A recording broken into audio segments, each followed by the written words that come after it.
You're welcome back. So, Sharifa, before we went on the break, you were talking about the effects. Some of them, even as I sit listening, it's kind of very sad looking at a young girl going through all this. But that is just one aspect. What are some of the other effects? Yes, okay. So let me just take the last effect in labor, then we can move on. Because of social cultural factors, and because young people, adolescent girls, some of them are afraid of hospitals or the cost of hospital bills, we see that, or we've noticed that a lot of them give birth at home. And Oh, home deliveries, yes, is in itself an effect. It's not so good for our young generation, because what happens to the vitamin K, oxytocin, and all the injections we need to yeah. give? Yes. So when you deliver at home, we have a lot more risks than even coming to the hospital or for delivery. And then after delivery or postpartum, we have the severe effects of postpartum hemorrhage due to underlying anemia, because now we don't have a lot of blood to send signal and pump in, tell the uterus to contract and all that. So you see that the young person is bleeding a lot, or the adolescent is bleeding a lot. We Yeah. have increased neonatal morbidity resulting from prematurity and low birth weight, because they are prone to infections. When a child is premature, he or she is prone to infections. And we have fetal mortality among teenage mothers, babies of teenage mothers. They easily die. Some of them are for sudden infant deaths or accidents. Some of them develop GI problems in the first year of life because of prematurity. And then we have others like the social effects of teenage or adolescent pregnancy. Some of them drop out of school or discontinuation of education, unemployment. Once you are unemployed, once you discontinue school, employment becomes a problem. And Yeah. once you're unemployed, there's low earnings. And once there's low earnings, there's a vicious cycle of poverty. And we know ill health is exaggerated when we are poor, because the least Yeah. we offer to buy medicine, we don't have it. So the ill health is exaggerated. Some people are abused by their partners or parents. There's social exclusion, because once you are being abused, you would want to be on your own and you'll be excluded. And once you are excluded, depression might set in, you know, and then for others, it becomes they tend to have large family size, because if you have given birth very early, it's it's how do we say it? There's a propensity that you keep getting pregnant. Pregnancy Yes. keeps repeating. Yes. And let's just even hope that you get married. By the time you get married, then you would have had a very large family size. Unfortunately, because they think that, oh, maybe this next person who I'm going to sleep with will take good care of me and my children, Exactly. or my child, if you have one or if you have more. But Exactly. unfortunately, they do that. They may become pregnant again, and then that person also realizes, no, I cannot take care of somebody else's children and my Mhm, own. So it is against this girl in mhm. whatever way you look at, unless it's somebody who is willing to marry you, as you said, and Yeah. stay with you, Mhm. taking care of all the other children that you have brought into the family. Oh, that is really unfortunate. Yes. Hmm. Yes. And then the Okay. last is the psychological or emotional effects. They have anxiety issues, or they worry about the future. So today that I'm pregnant, or now that I have a baby, I can't even fend for myself. How am I going to take care of this baby? What does the future hold for me? Would I be able to go back to school? Can I learn a trade and all that? And they become sad, increasingly sad. They lose concentration in anything they do, and some of them will take to substance use and abuse because of the worrying and anxiety. They develop low self-esteem, and then you know how our society is. Oh, now you went to yeah, so there's a lot of stigma and rejection beating, physical abuse, in some areas, because they've seen that, oh, this one has just given birth, or this one, she's a cool chop. People start abusing you sexually too. Yeah. And because you also need that transaction to feed, to take care of your child, you would have no choice but to give in. And it all culminates or end up in depression, which is really bad for a young person or for an adolescent. Even as adults, if you are, how do you feel? And we are talking of a 19-year-old or even a 10-year-old. Yeah. Yes. Wow. Ladies and gentlemen, this is a lot. Today, we are talking about adolescent pregnancy. My guest is Sharifa. Sharifa has been working with adolescents and she knows what she's talking about. Just one sexual activity. Look at all that can happen to you. But she's told us some of the contributory factors, and that means that there is something that can be done to prevent these things from happening. First of all, please, if you are listening to us, you have a young lady at home, talk to this girl. Even if you have a young boy, talk to that boy, because some of them are made pregnant by their peers. Sometimes they go out, they get into all sorts of activities, and then they end up sleeping with each other. It's very sad that some of them even do not know who made them pregnant. So it's very important that we look at preventing adolescent pregnancy, because you don't want your child to go through this. It is really, really important that this does not happen. So please, if you have not yet subscribed, go ahead and do that. This is the online pregnancy school. My name is Dr. Linda Vanotu. Today, my guest is Sharifa. And remember that this program is proudly sponsored by Vanotu International, Promise Ghana, Samzara Ventures, Reverse Tap, and Erama Clinic. Sharifa, so what can be done? Are there any support systems, and what are some of the interventions? Okay. So the adolescent health program, we have put in a whole lot of work and strategies in place to support young people. I use young people or adolescent because adolescents fall into a group called young people. Young people are from ages 10 to 24, where Yes. adolescent is in the group. So I use these terms interchangeably. Forgive me for not saying that earlier. Yes. Okay. So the support we have is that we have been in talks with the Ministry of Gender and Social Protection not to criminalize adolescent pregnancy, because you see, we have done a lot of work to prevent, but young people, there are some adolescents that still fall within the cracks and they get pregnant.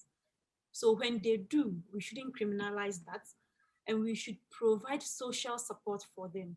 So we work in we link with social welfare department to provide support that we health personnel cannot give, and then we don't emphasize on them to discontinue school. We have actually worked with the GES, that's Ghana Education Service, to do the re-entry or school re-entry program, where after delivery the young person goes back to continue her education.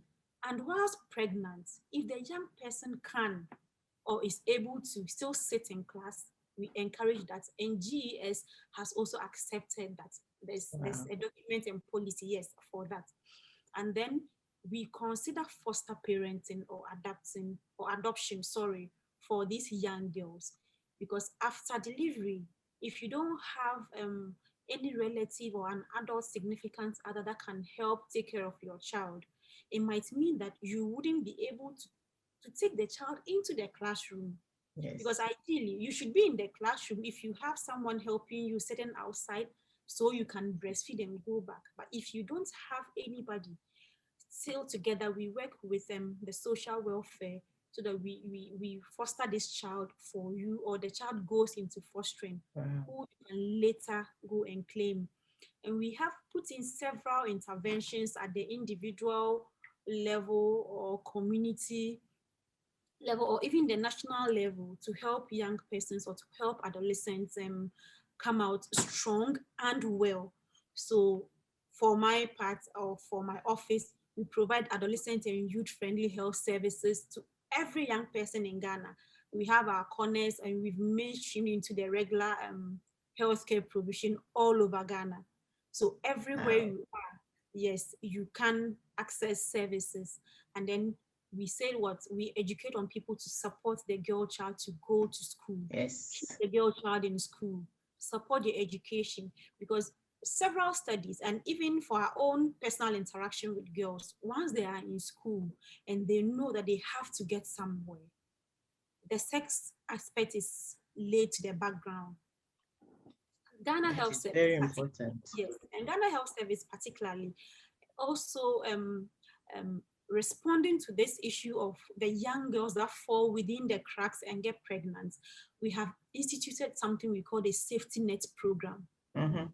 where once the young person is pregnant, we have taught our service providers to be able to identify pregnant girls. That is, you go to functions where you think young pregnant girls, yes, like we scout for pregnant girls. So to, Okay. yes, and then we enroll them into or onto the safety net register. Wow. We track them, we visit them at home, we find support, we find significant adults that will support the young person. And then depending on the pregnancy outcomes, if you want to go back, we plan. If you want to go back to school after delivery, we start liaising with the education officer, that's the girls officer. If you want to learn a trade or vocation, we liaise with the social worker, so that once you give birth, we activate these other services, and then you go back and get what you want. We train on Wow. yes. And then we are still talking that the age at marriage should be increased, so that at least our Yes. fight, yes, our fight against child marriage would not be Honestly, in, yes. yes. And then we are collaborating with all CSO, all NGOs to build the young person's capacity to know what her sexual and reproductive health rights are, and to be able to exercise them adequately, so that they don't fall victims of adolescent or teenage pregnancy all the time. And then again, we want to prevent at the macro and micro levels for the individual, for the young person or the adolescent itself. We want to educate them the risk factors. We want them to know that, yes, this is the age you are developing sexually. You would feel the need to. If you think you cannot stop, contraceptives are there, doctor. I think yes, we preach, we educate on abstinence because of the age they are. They are not ready for sex. But you see, we can't follow each and every adolescent, and we don't know what they are doing. Whilst we are educating a lot on abstinence, we are also telling them that for whoever is sexually active, please, you have to access contraceptive services, so that all the effects that I've mentioned, you won't fall a victim to any of them.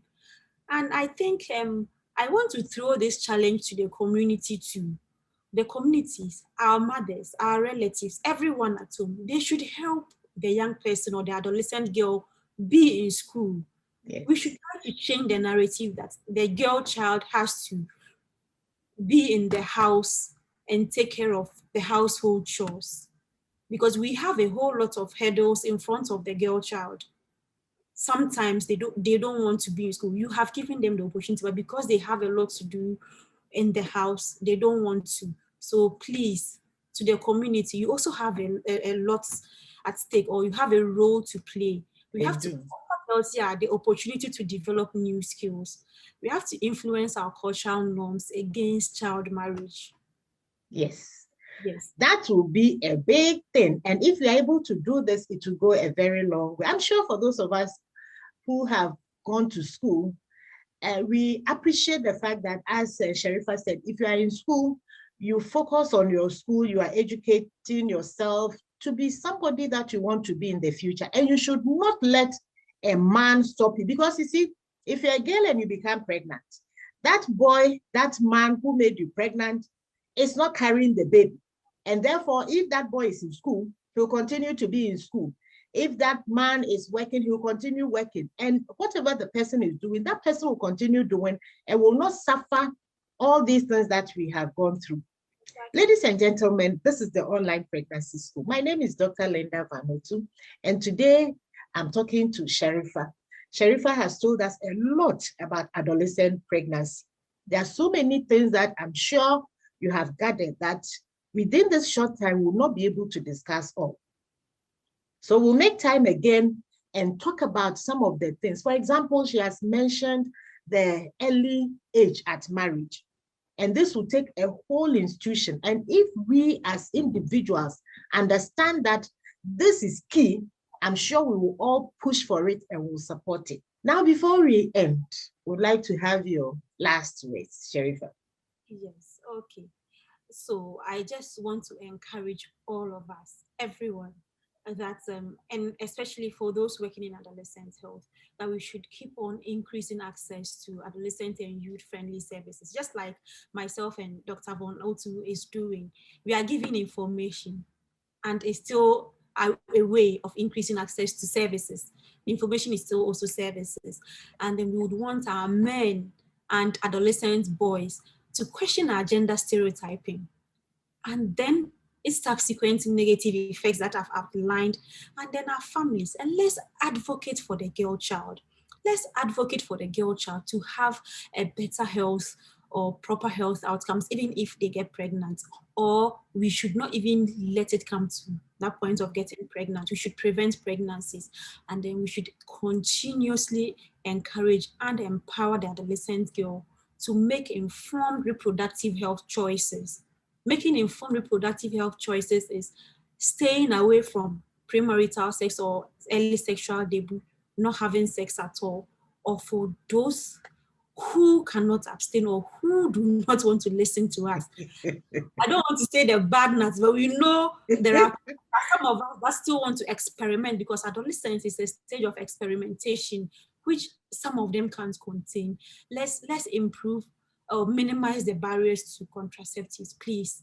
Let's do that. And then we support in building livelihood skills for those of them who are out of school. Some of them are out of school not because they are pregnant, but just because they haven't had the opportunity to be in school, which is also a precursor to adolescent pregnancy.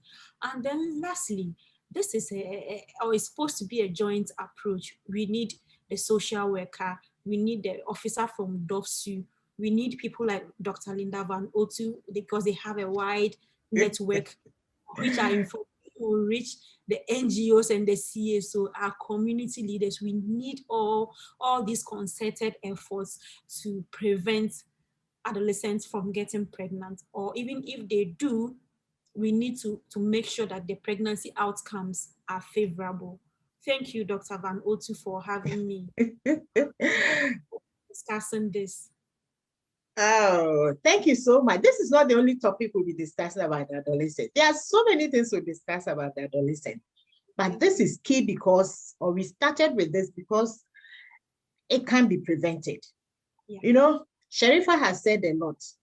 Please don't take it that she's saying because we should, contraceptives should be made available. Oh, no. What she's saying is that stay away.